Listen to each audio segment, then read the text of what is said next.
انسان زندگی میں جب جدوجہد کرتا ہے، کوشش کرتا ہے، وہ بہت سارے دنیاوی اسباب اختیار کرتا ہے۔ جتنی عقل اللہ نے دی ہوتی ہے اس عقل کا بھی وہ استعمال کرتا ہے، کوشش کرتا ہے کہ کچھ اچیو کر سکے زندگی میں، کچھ مقاصد کا حصول اسے میسر آئے۔ عزیز بھائیوں، ایک بات اپنے ذہن میں اچھی طرح بٹھا لیں اور لکھ لیں کہ زندگی میں جو کسی بندے کو کامیابی حاصل ہوتی ہے وہ رب تعالیٰ کی مدد سے حاصل ہوتی ہے۔ اگر رب تعالیٰ مددگار ہو تو پھر کوئی چیز بھی رستے میں رکاوٹ نہیں بنتی، اور اگر مالک کریم کو منظور نہ ہو تو انسان بہترین سیاستدان ہو، اچھا ایڈمنسٹریٹر ہو، اس کا ذہن بڑی وسعت رکھتا ہو، بڑی اچھی پلاننگ کرنا جانتا ہو، سارا کچھ ہو، تو بندہ ناکام ہو جاتا ہے۔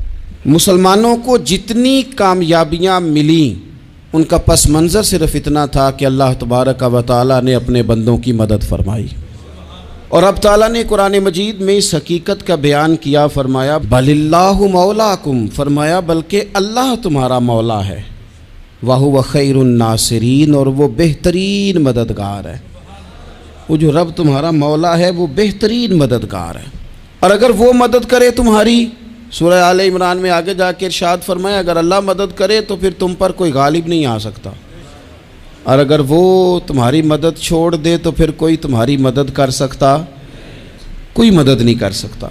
بدر کی جنگ بھی اور فتح مکہ بھی رمضان المبارک میں ہوا ہے۔ میں دونوں پر غور کر رہا تھا تو ایک نیا مضمون میرے ذہن میں آنے لگا۔ بدر کی جو جنگ ہے اس میں بھی ایک عجیب انقلاب آیا ہے کہ 313 نے 1000 سے مقابلہ کیا، اور جن 1000 سے مقابلہ کیا وہ اسلحے سے لیس تھے، اور یہ جو 313 ہیں ان کے پاس 6 زرہیں، 8 تلواریں، چند گھوڑے، لیکن اللہ نے کامیابی دی تو خود رب نے بیان کیا کس طرح دی، فرمایا وَلَقَدْ نَصَرَكُمُ اللَّهُ بِبَدْرٍ وَأَنْتُمْ أَذِلَّةٌ۔ وہ کامیابی اس طرح ملی ہے کہ رب نے تمہاری مدد کی تھی، تم تو کمزور تھے، اللہ نے بدر میں تمہاری مدد کی، تم جیت گئے۔ وَلَقَدْ نَصَرَكُمُ اللَّهُ بِبَدْرٍ وَأَنْتُمْ أَذِلَّةٌ، اللہ نے بدر میں تمہاری مدد کی، تم تو کمزور تھے۔ پھر فتح مکہ نصیب ہوئی تو اس میں بھی بہترین منصوبہ بندی نبی پاک علیہ السلام نے فرمائی، بہترین حکمت عملی حضور نے اپنائی، لیکن ہمیں جو اللہ رسول نے بات سمجھائی وہ کیا ہے؟ اذا جاء نصر اللہ والفتح، فرمایا جب اللہ کی مدد آئی اور فتح نصیب ہو گئی۔ یہ اللہ نے مدد فرمائی تمہاری، یہاں بھی فتح مکہ بھی اللہ کی مدد سے، جنگ بدر بھی اللہ کی مدد سے۔ وہ جو مدد ہے اللہ تعالیٰ کی، جب وہ ہم یہ کرتے ہیں کہ ہم اپنی ساری زندگی سیاست کی نظر کر دیں، ہماری سیاست صرف ملک میں نہیں ہوتی، ہماری سیاست خاندان میں بھی ہوتی ہے، ہم گھر کے اندر بھی سیاست کرتے ہیں، ہم کسی خاص طریقے سے لوگوں کو اپنے پیچھے چلانا چاہتے ہیں، ہم ایک خاص اسلوب اختیار کرتے ہیں کہ لوگ ہمارے پیچھے چلیں۔ اس کا نقصان ہمیں یہ ہوتا ہے کہ سیاست جو ہوتی ہے یہ شطرنج کے ہیر پھیر کی طرح ہوتی ہے، تو اس کے راز بڑی جلدی کھلنے لگ جاتے ہیں، پتہ چل جاتا ہے کہ بندہ مخلص نہیں تھا، سیاست کر رہا تھا، طریقے سلیقے سے اس نے جوڑ کے رکھا ہوا تھا۔ ہم ہر جگہ سیاست کے بل بوتے پر چیزوں کو لے کے چلنا چاہتے ہیں، سیاستیں ناکام ہو جاتی ہیں، سیانے لوگ فیل ہو جاتے ہیں، بچتا صرف وہی ہے جس کے پیچھے رب تعالیٰ کی مدد شامل حال ہوتی ہے۔ اپنی زندگی کے اندر ہم جو کچھ بھی کر رہے ہیں، جس شعبے سے بھی ہمارا تعلق ہے، آج ہم نے اس بات پہ غور کرنا ہے کہ پہلے تو یہ غور کر لیں کہ جو کام ہم کر رہے ہیں کیا وہ کام ایسا ہے کہ اس میں اللہ کی مدد ہمیں ملے گی؟ اگر آپ کوئی معاذ اللہ ناجائز کام کر رہے ہیں، فعل حرام کا ارتکاب کر رہے ہیں، تو اس میں تو مدد الہی آئے گی نہیں۔ پہلے تو یہ دیکھیں جو کر رہے ہیں وہ کام مدد الہی والا ہے، اور اگر اللہ تعالیٰ کی مدد والا وہ کام ہے پھر اس پر غور کریں کہ کیا ہم نے مالک سے مدد کا سوال کیا ہے، ہمیں مدد میسر آ رہی ہے۔ وہ میں نے بزرگوں سے ایک بات سنی تھی، وہ بڑی یاد رہ گئی۔ وہ فرمایا کرتے تھے قابلیت بھی بڑی چیز ہے لیکن قبولیت سب سے بڑی چیز ہے۔ قابل ہونا بھی بڑی بات ہے لیکن زیادہ بڑی بات یہ ہے کہ اس کی بارگاہ میں قبول بھی ہے کہ نہیں۔ اپنی زندگی میں اللہ کی مدد کی طرف بڑھیں، مالک کی مدد کا حصول اختیار کرنے کی کوشش کریں، اللہ کے ساتھ اپنے آپ کو جوڑیں۔ اگر اللہ کی مدد نصیب ہو، یہ جو ہم جتنا ڈرتے رہتے ہیں، سہمے رہتے ہیں، پریشان رہتے ہیں کوئی کیا کر دے گا، ہمارے ہاں نا ہر شعبے میں معاذ اللہ ایک مافیا ہے، الا ماشاء اللہ۔ وہ مافیا کہتا ہے میرے ساتھ ملو گے تو میں چلنے دوں گا، ورنہ میں نہیں چلنے دوں گا، مارکیٹ میں آ ہی نہیں سکتا فلانا بندہ، چونکہ یہاں ہمارا قبضہ ہے۔ اور میرے بھائی پھر بہت سارے لوگ جن کی نیتیں اور ارادے بڑے اچھے ہوتے ہیں شروع میں، وہ بھی اس مافیا کا شکار ہو جاتے ہیں اور ان کے رنگ میں رنگ جاتے ہیں۔ یاد رکھنا، کسی شخص کی بلیک میلنگ کا کبھی شکار نہ ہونا، کبھی کسی کی میٹھی اور مسجع مکفہ باتوں کا شکار نہ ہونا۔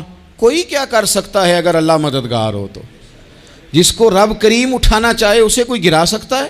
ہم یہ ڈرے ڈرے سہمے پریشان فیصلہ کرنے کی طاقت نہیں، مجھے چلنا چاہیے کہ نہیں، اٹھنا چاہیے کہ نہیں، کرنا چاہیے، اٹھ باندھ کمر کیوں ڈرتا ہے؟ پھر دیکھ خدا کیا کرتا ہے۔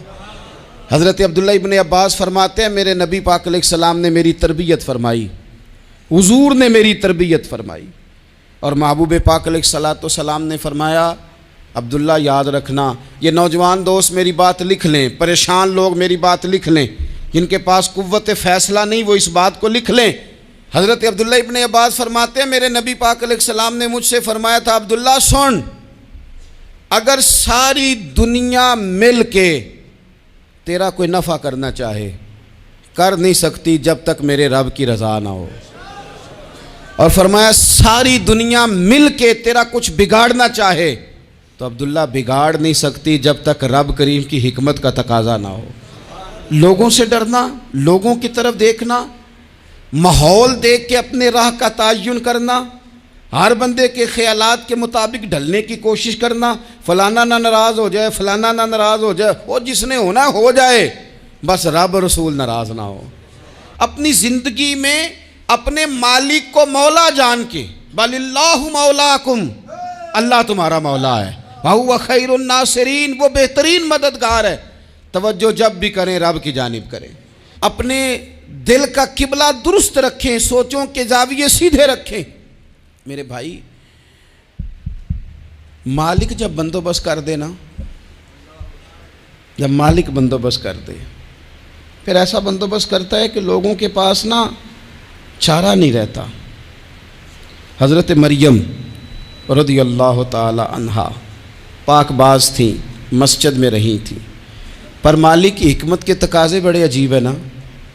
پھر جناب مریم کو اللہ تعالیٰ نے بغیر شوہر کے اولاد عطا کر دی۔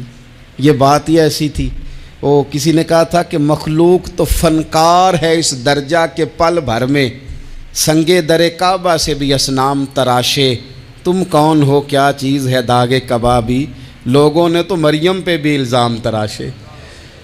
تو لوگوں نے کہا کدھر سے لے آئی بچہ، تیرا باپ تو ایسا نہیں تھا، کہاں سے لے آئی؟ اللہ کرے میں آپ کو سمجھا سکوں، ذرا اپنے آپ کو وہاں کھڑا کریں کہ ایک پاک باز عورت، پاک باپ کی بیٹی، طیب ماں کی بیٹی، اور اللہ کے گھر میں پرورش پانے والی خاتون، ایک وہ وقت اور ایک یہ وقت کہ اس عورت کو کٹہرے میں کھڑا کر کے پوچھا جا رہا ہے کہ معاذ اللہ تیری گود میں بچہ جائز نہیں ہے، کہاں سے لائی ہے؟ اب خود سے صفائیاں بندہ کتنی کو دے، کتنی کو وضاحتیں کرے۔ اور میں نے تو اپنی زندگی میں دیکھا ہے زیادہ وضاحت دینے والے کو بھی لوگ جھوٹا سمجھنے لگ جاتے ہیں، زیادہ وضاحت دینے پر بھی لوگ کمزوری کا اظہار سمجھتے ہیں کہ کمزور پڑ گیا۔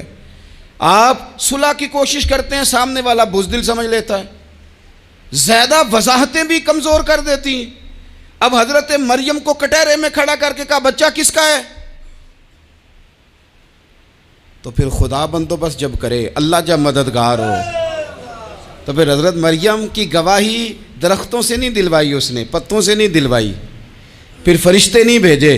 حضرت مریم کہنے لگی مجھ سے نہ پوچھو، وہ جو پنگوڑے میں ہے اسی سے پوچھ لو، ان سے پوچھو نا، وہ کون ہے پوچھ لو، ان سے کر لو سوال۔